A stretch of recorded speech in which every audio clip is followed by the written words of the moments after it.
back to Mom Meets World. I'm Anjali Yusuf, founder of Radiant Heart Center VA. And I'm Kathy Desai-Seltzer, owner of Vyana Infant Massage. And today we are so excited to have Marilee Pinkleton with us. She is a licensed certified professional midwife with her own practice, Heartsong Midwifery. And she is going to tell us what she does. What is midwifery? So Marilee, can you share with everyone what you do? I am a home birth midwife, which means I serve families who choose to have their babies out of hospitals and in their homes. Yes.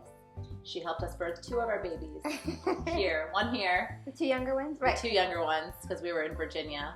And Luca today goes, "Oh, Marilee, she's so nice. Can I at least say hi to her?" He did. He said hello when I came. That's sweet. So Marilee, what led you to this work? What's your story? My story. Well, that's really the hardest question, actually. Is it? Yeah. It is. And I was thinking, well, how do I, it kind of just evolved and happened, but then it offered me the opportunity to pause and think about it. And before I was a midwife, I worked in early childhood special ed. Okay. And I worked with an institute that particularly supported families whose children birthed to two had severe disabilities. And we provided training for daycare centers, for preschools, and for family child care providers who were in-home daycare providers to include children with severe disabilities in their care, in their programs. Excuse me, and supported them to do so. What I took away from that experience and from our director was that it was always a family-centered model. Okay. And we always believed and always came from the place of the family knows their child best. Not us, the professionals, or right. The family knows best. The mother and daddy knows that child best. And we always met the parents where they were and went from there. Okay. And that is what I took to midwifery. And because it was so impactful, meeting a family where they were and then trying to share new information or new ideas from them. If you met them where they were and respected what, all the wonderful knowledge and information they already had and things they were doing, it was much better received, and you could end up, getting much further with the family, right? Yeah. Yeah. So in midwifery, I very much try to do the same thing. Okay. I try to meet mamas and families where they are. Yeah.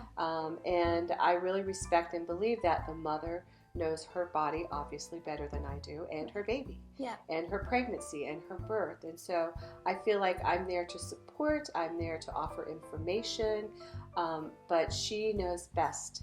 And so we follow her lead. Okay. And in my experience, it's been that you get the best outcomes that way. Yeah, that makes sense. Yeah. And can I retract a little bit maybe? Can you explain what a midwife is? There's always questions. What's the difference between a midwife and a doula? Right. Can you clarify that for our viewers? Sure. So a midwife, the easiest way to initially share it is a midwife is to a doctor as an assistant is to a nurse. So we provide prenatal care, we provide, obviously attend the labor and birth and provide support there. We provide postpartum care to the mother and her family and newborn care. So families who choose home birth can choose to only ever see a midwife for all of their care, and that is what's most typical. A doula sometimes attends births that I'm at, and they provide only labor support, so nothing clinical, nothing medical to the mother and family. And that's the difference. Yeah, perfect. Yeah. And one of the unique things for your practice, at least something that was very attractive to me, was that you do in-home visits. Obviously, if you're going to be birthing at home, it's important, as you're saying, you meet families where they are, right, to always have the mother comfortable in her environment. And it's such a blessing, especially we've talked a lot about how we're so bad at slowing down, and just you coming to the mother instead of that being another thing that she has to go rush to an appointment or, do X, Y, and Z. You do a lot of the stuff in home. It allows for that kind of rest model. It encourages it, which is really beautiful. Except when they're trying to rush around and clean their house before I I don't think I ever did that. So not all midwives do it that way. Some midwives do have those beautiful little cute offices, and I do dream about them. But I was not trained that way. I was trained to, my preceptor always visited the family in their home, and what I usually say is, once you stop cleaning your house up when you know it's our visit day, I know then we're good. Yeah. Right? You're comfortable with me. And that was really the point, is that when a mother births, labor and births in the space that she feels most comfortable, whether that's at home or birth center or the hospital, she's going to do best. Yeah. And so I wanted us to have the best connection that we could, and her to feel the most comfortable, and that just meant the more times I could be in her space, the more comfortable she would be with me in her space, the better things would go. Especially if we had, a curveball out of left field, I needed her to really trust me and feel the most comfortable that she could with me. Yeah. So it was kind of, for me, paying it forward. So Marilee, what are some common misconceptions about midwifery? So I think one of the biggest misconceptions is that midwifery isn't safe. Okay. That it's not safe to have your baby at home. Yeah. That we are not trained well enough to do so. Okay. And certainly, we want to make sure that we're knowledgeable, because sometimes there are urgent situations that occur at home. The Certified Professional Midwifery Credential is the only midwifery credential, the only medical credential that specifically requires you to have experience and training in out-of-hospital settings. And we're now calling them community settings. So we are the most qualified, the best qualified to attend families at home, which is the way it used to be, right?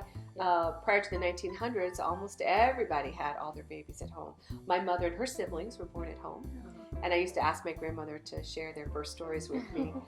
And then in the early 1900s, and actually in Europe it was closer to the 1800s, our obstetrics kind of started to come into birthing. But it was because women typically have more than one baby. Okay. It ended up being reoccurring income, right, for doctors. And also they felt like midwives weren't trained well enough. And back then there wasn't systematic training like there is today, but it was more of community training. It was oral training, where you pass down the information from midwife to midwife, and on down, which is still, it's an appropriate way to share information. It has been throughout the ages. Yeah. And the biggest difference was, initially when they moved into hospital, outcomes were worse because doctors didn't realize about bacteria. They'd go down and work on a cadaver, and they'd come up and assist with birthing a baby, and then go back down, and so they were transferring germs back and forth. Okay. So actually, initially when birthing moved into the hospital, outcomes were worse than they had been when they were out of the hospital.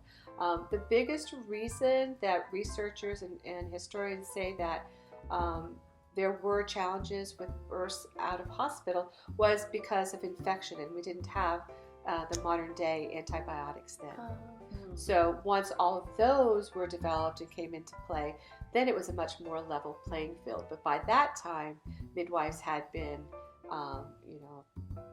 thought of as, witches, bad people, unsafe, unhealthy, all those things. When in fact, for decades, women were still turning to their local midwives and having really great outcomes. Ina May Gaskin is considered by most to kind of have created the renaissance of home birth midwifery in the 70s, because of she was in a caravan with her husband, and they were going across the country and landed in Tennessee and created a commune and started, obviously with all these young ladies, they were having babies, and there was a local OB who helped them and trained them. And out of that effort, more and more people learned that this was an option and started having babies at home. So she was considered to kind of be the Renaissance mama of modern day home birth midwifery, although I know there were midwives all over the country doing the same thing. That's great. Just it wasn't quite as seen as hers was. So now for certified professional midwives, our profession is ever evolving like everyone else's. Yeah. But we have very stringent guidelines and training models that we have to abide by. And when we're at the end of our training, there is a board certified exam that everybody has to pass. And you do not get to carry the credential of CPM, Certified Professional Midwife, unless you can pass that certification. I believe I read yesterday that 28 states now have legalized and licensed CPMs, Oh, that's awesome. which is great. I know, and there are more and more every year, and especially with, right now with the COVID virus happening, we are now in the, evolving and being looked at as almost like first responders. Absolutely. Because we are used to being out in the community and serving mothers. There's a lot of education that still needs to be done. Yes, They hear the word midwife, and I worry that they think we just show up, catch a baby, and leave. And that's certainly we do that. Yeah. But we do so much more. I provide a typical prenatal visit schedule, just like OBs do. My visits are about an hour long. If we're chatting, maybe a little longer. And we talk about, nutrition and how the mother's feeling, and we do get vital signs on the mother and the baby. Part of what we do throughout the course of a woman's pregnancy is share with her what all of her options are for testing and screening, and discuss with her, and she decides which ones are best for her. And that's the other piece that I really love about midwifery, is the informed choice that women have in a much greater way than you do typically in other kinds of maternity care. Choice. We always Choice. talk about Yeah. that. But we talk Well, about being shared. What are your options? What are You're your not options? coming in and saying this is what to do. let me give you a script and go do that. Right. The big one that's kind of typical is the gestational diabetes testing. Yes. Yeah. I call it glucose intolerance screening. I like it that it's kind of shift a little bit, because it is about blood sugar. Yeah. Right. And there's even a great debate on that in the midwifery community. From my experience, and I can only speak from my experience, I do know that there are some mothers whose bodies, when they're pregnant, they have trouble synthesizing sugars, whether that's flat out pastries and cakes and pies and things like that. But it also can be simple carbs like breads and rice and juice and other things. And so when pregnant, some women do have a difficulty with that. Yeah. You can't, people can't say they don't, because sometimes they do. And so then the concern from that is that if it's not treated, or if you're not addressing that nutritionally, a mother could grow a baby much larger than she would, and then there's concern about shoulder dystocia at birth, plus the mother's health, and there's a whole category of risk factors. But in talking with the women, we talk about their family history, we talk about their personal history. There are different ways to screen versus just drinking the sugary chemical It's cola. awful. I had to do it. I did it. I don't remember if it was you or I did the naked juice. It had to be, I think, 50 grams of sugar. Exactly. Much better. Yeah, and I think the midwife we had in Chicago was like, not that thing. And then you were like, yep, that works for me. So we just did the naked juice with the 50 grams of sugar, which no matter what you're drinking feels awful. It's so a lot. Just let it be. Right. Yeah. But if a mother comes, to where she's high on that screen, or she goes above, the cutoff number, then what we talk about is nutrition. Yeah. Which is what you should be doing anyways. Right. And for a mother who really wants to make sure she's doing well and individualizing her nutrition for her, then I encourage them to go get a glucometer from CVS or another local pharmacy and do their fasting numbers, do their 1 hour after they eat, their postprandial numbers, and tailor their nutrition to them. Okay. I've had mothers who could not touch oatmeal. I've had mothers who couldn't eat bowls of it. I've had mothers who couldn't have bread. I've had mothers who could have a half a slice of bread. So it's really, really interesting when you're, if you have a challenge in that area, to be able to really get good information and good feedback, and create the healthiest pregnancy that you can, because that's what it's all about. Right. Okay. But that informed choice aspect, where you're talking about, this is what this test is about. This is why it's recommended that you do it. This is the information we will receive.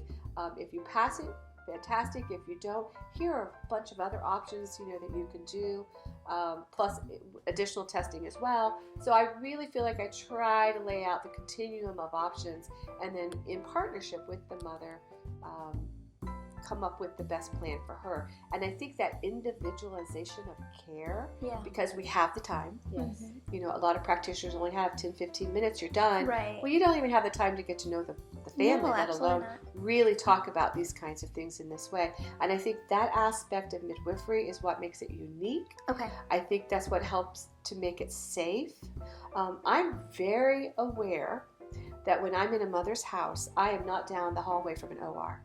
Like, I'm aware of that. Yeah. I know that. So I want to do the best I can prenatally, but also in labor and birth and postpartum, to be as safe as we can be. Okay. Yeah. So you touched on a little, what would you respond to someone saying, but birthing in a hospital is safer? Obviously not now. Right. Right? Definitely. So I'm sure business is going to change for you too, but what is your response with people saying, you know, hospital is safer? You touched on it a little, saying, you know, you're not near an OR. You're trained for that. Right, exactly. So we are very much trained to know what's not typical when there's a concern, so that we don't delay, so that if we do need services at the hospital, I'm very happy to go, because that's what they're there for. That's what they do really, really well, right? And they have all the tools and things to do that with. That's what they're trained to do. I'm trained to do normal. Yeah. OBs are trained surgeons. Yeah. And they do pathology really beautifully. Yes. Safe. Our bodies were made to have babies, to get pregnant, carry pregnancies, and birth babies. So if I can support a mother to create the healthiest pregnancy that she can, most often what follows is a healthy birth baby postpartum. Okay. And the kind of things that people are worried about when they interview me and say, well, but what about this or what about that? How do you deal with that? They're thinking of things that would be safer in the hospital. For example, like postpartum hemorrhage. And I say, well, first of all, we prenatally try to work on that. We make sure that you're not anemic. We make sure your platelet levels are in at a normal level. That's why we do lab work. Yeah. But in the off chance that a mother does bleed extra, there are herbs that we can use. There are homeopathic remedies we can use. In states that I'm licensed that allow me to carry medication, I get to use the same kind of medication that the doctors do. Okay. So there's a whole, again, continuum of options to address most of the kinds of things that families are concerned about in terms of it not being safe, to be at home, or safer in the hospital. The second thing that comes up most often is fetal distress. Yeah. That rarely happens in an instant. It's something that develops over time. There's something going on. Okay, you try to fix it. It continues. You try to fix it. In a hospital, they can let it go a little further than we can because, again, they're down the hallway from the OR. At home, we try position changes. We try to help the mother hydrate a little more. But really what I do is try to encourage her to drink half her weight in ounces of water every day. Okay. Because that will create a really plump umbilical cord. And inside that umbilical cord are 3 vessels that connect the mama and baby. And if those get crimped in any way, that's what causes a lot of fetal distress. Okay. So if there's more Wharton's jelly that water helps to create around those blood vessels, then I rarely see fetal distress from that kind of situation. So then there's not the need to rush off to the hospital. I think, and that's a great point, because I feel like a lot of the things that we hear, the horror stories, and correct me if I'm wrong, I feel like they are caused by being in the hospital environment. So whether it's, mom is scared, she's not in her home, she's not birthing in a natural way, she's in the lithotomy position, or, it's the Pitocin that's caused a reaction, or the epidural, or they use too much anesthesia. Like, I feel like they're responding to problems created by being in the hospital environment, as opposed to like, oh, it's a good thing she was in the hospital because this happened. But maybe this happened because she was in the hospital. And so I love that you can do that preventive work. Like, high blood pressure is one of the biggest things they miss in the hospitals, which is crazy. Like, that seems so basic. So, I mean, is that accurate, that the things that we hear can often be exasperated? And again, because they do have more tools in hospital than I would at home. I mean, I have a lot of the same, but they do ultimately have, they have a C-section. I don't have that at home. Right. I feel like sometimes there's not the same perspective to try to preventatively take care of things, because, you have a lot more wiggle room. Okay. Excuse me. And so high blood pressure is a perfect example. I have a handful of mamas every year, especially first-time mothers who sometimes struggle with that. But I have herbs. I have a whole protocol for high blood pressure, which includes herbs and supplements and food changes and additions. And I, honest to goodness, can't can only think of one mother in 20-some years that wasn't able to take care of it in that way. Okay.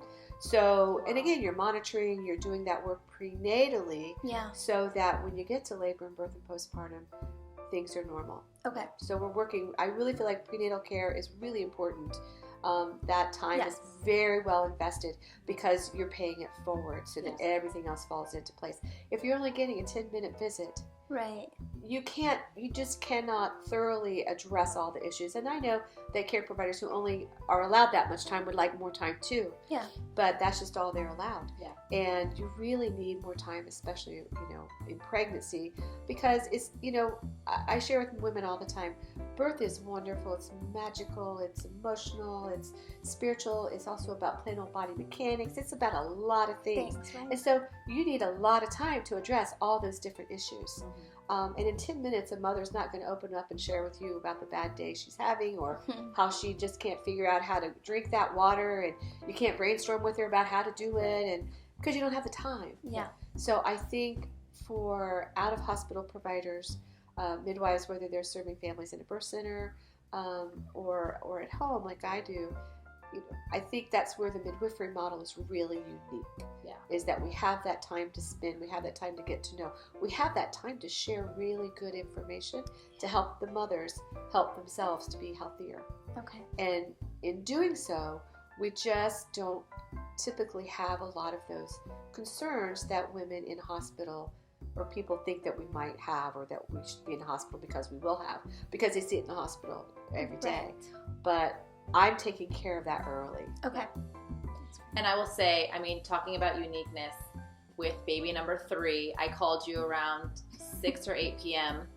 and you said, this is baby number 3, I'm just going to come over. And you watched a movie with Jeff and I, and you spent the night because you're able to do that, right? Because you book clients so that you book so that you're not needed in different places, but that you were considering that it was my 3rd, that it would be quicker, etc., and you were here. Yeah.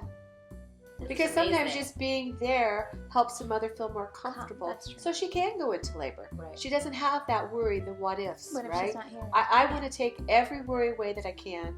I want her to be as comfortable and relaxed as she can be. And I had one mother for whom it was the opposite. She was just really particular about her space and did not want us in her space until we absolutely needed to be so. So my assistant and I, we hung out at the local gas station, slept in our cars overnight, because I knew when I got the call we were going to have to fly, and that was exactly what happened. When I got the call, the daddy goes, exactly how far away are you? I said, about 10 minutes. He's like, come out. He did. So we came and we were there in plenty of time. But, so again, that's reading the mother and figuring out what works best for her. And that's very unusual. Usually most mothers don't want us to not be there. Right. But we can. We really, really try to meet her needs. Or a lot of women like to parts of their labor be more private with their partner, so we can be off in another room and just come periodically and listen to the baby and make sure she's drinking, and is there anything we can get you, a cool cloth, whatever. We always ask those questions.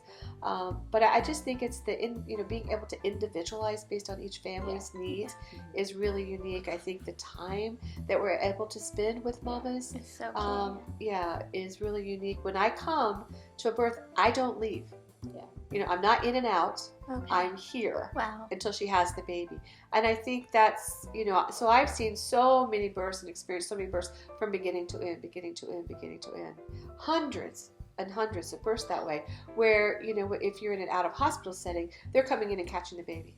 Yes. They have a lot of that experience, but have they really seen the progression of birth and labor? And a lot of people haven't.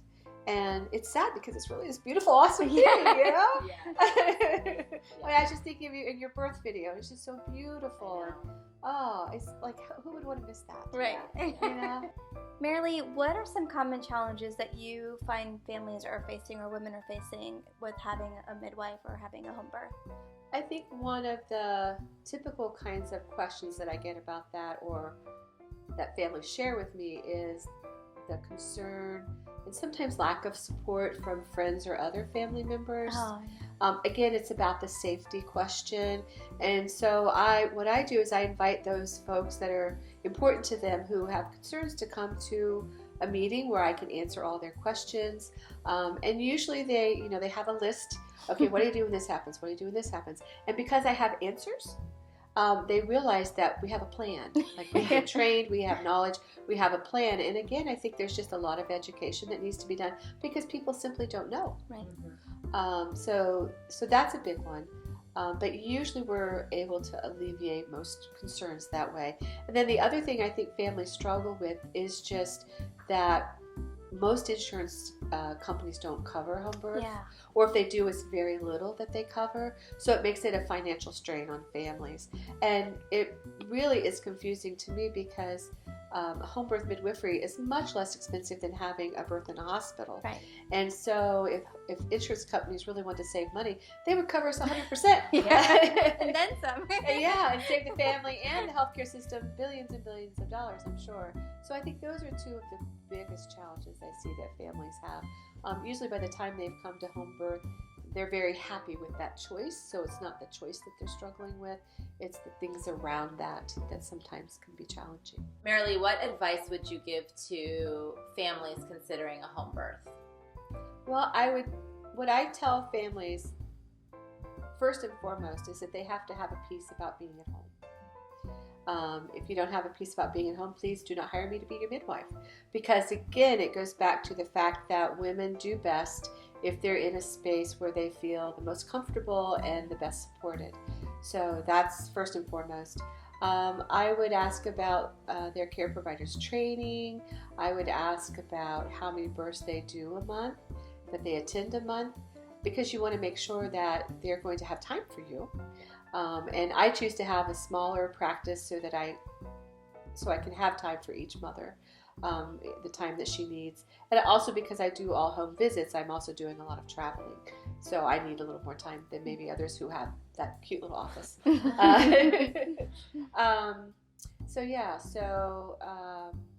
Other advice, I would definitely interview as many midwives as you can, because all of us have different personalities, we have different practice styles, and you really want to connect with someone that you feel comfortable with, that you feel will best meet your needs, because it is a very intimate relationship. They're in your home, they're in your personal space, and you want to make sure that you feel comfortable.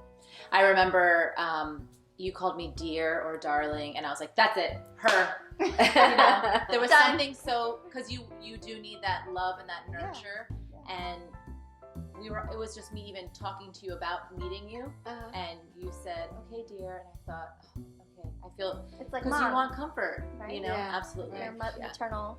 Right. Well, and for me, I was blessed when I first started out. I started out as a doula. Okay. So I learned about labor support, and it just kind of came naturally for me anyway. So I just typically offer that to families when they're birthing as well, just mothering the mother. Yes. That's what you do. Absolutely. Yeah, absolutely. And create that safe space for her to do her work. Right. Yeah. Because it is work. It is work. That's why they call it labor. I remember, my mom was not on board with the home birth, right, and she was at my labor with Mika in Chicago. And I remember at one point I was resting because it had been a long day, and she came in, she's like, I can't believe it, they're just sitting there not doing anything. And I was like, one, you need to stop. Two, nobody can help this baby come except for my body. That's why they are holding space. Marilee, can you help us summarize all that great information for our mamas? Well, I think for someone who's considering to have their baby at home, they should make sure that they interview lots of midwives to make sure they find the one that they connect with. Mm-hmm. What they'll be asked to do is to create the healthiest pregnancy possible, and that is a lot of work. Yes. It's like a second job. Yes. But it's a really important job, and the benefits are tremendous because mothers who create healthy pregnancies almost always have healthy labor, births, babies. And then something we haven't really talked about is postpartum time. Yeah. Yes. And I really encourage mothers, whether you've had the easiest birth in 3 hours or the longest birth and it took 3 days, to really take that first week and stay at home in your bed and rest and restore. Yeah. Your body's done something incredibly amazing. Yeah. It's grown a baby, and then it's birthed the baby, and now you're nursing the baby. Yeah. And you're asking a lot of yourself on a physical, emotional, and spiritual level. And you really need to honor that, and we do not do that well in our culture at all. So I would definitely encourage that. My ladies, I ask them to stay in bed for a week, other than, getting up and going to the bathroom and things like that. And if they do that, if they can take that week or that week and a half, they're going to feel like $1 million later on. Yes. But if they don't take that time, they're going to be dragging for a very long time. It's really an important time. You do not get that time back. Right. When it's gone, it's gone. And it's just, it's so amazing how much better mothers feel. And of course, by day 3 or 4, they're like, I feel great. I can get up and do things. And I say, you're going to feel great because you're not. So just, hang in there. You took all these months and weeks to grow this baby. I know you could do this for another 7-10 days. Yeah. I think it's important to, part of your care extends after, because in the hospital, a mom and partner go home after baby's born and they're not needed back. You come postpartum 3 times in the first 2 weeks. Yeah, which is amazing. It's a real follow-up and checkup on the mom. Right. And more if we need to. If a mother's struggling with nursing, baby's having a hard time latching, we'll come. I believe one time I visited a mother 9 times in the first 2 weeks. I mean, we'll do what it takes to support her, and even beyond that. Yeah. That's amazing. Yeah. That is a huge difference. Huge difference. You don't see anybody, right, until 6 weeks. Your baby sees a doctor, but you don't. Right. And, and there's phone calls in between going, how are you doing? And how are you feeling? How are things going? So there's a lot of contact to make sure that things are going well. Yeah. Because that's it's the 4th trimester, right? Yeah. We've learned so much, and we could keep talking because it's fascinating and it's so helpful. And I think we're probably at a time, I think in America at least, we've already been kind of transitioning back to midwifery, and given our current circumstances, even more so. Yeah. It's important to lower the risk and not be in hospitals. So we hope that this episode has been really informative and helpful to you if you're pregnant or going to be pregnant, that you would consider midwifery. As Marilee shared, it's completely safe. And I need that I Heart Marilee bumper sticker. Yes. And her business name is Heartsong Midwifery. So it's all very well aligned. You can find Angela and I on Facebook and Instagram. Our handles are below, as are our websites, and we've also included Marilee's website below. And as they say, there ain't no hood like the motherhood. Bye. See you next time.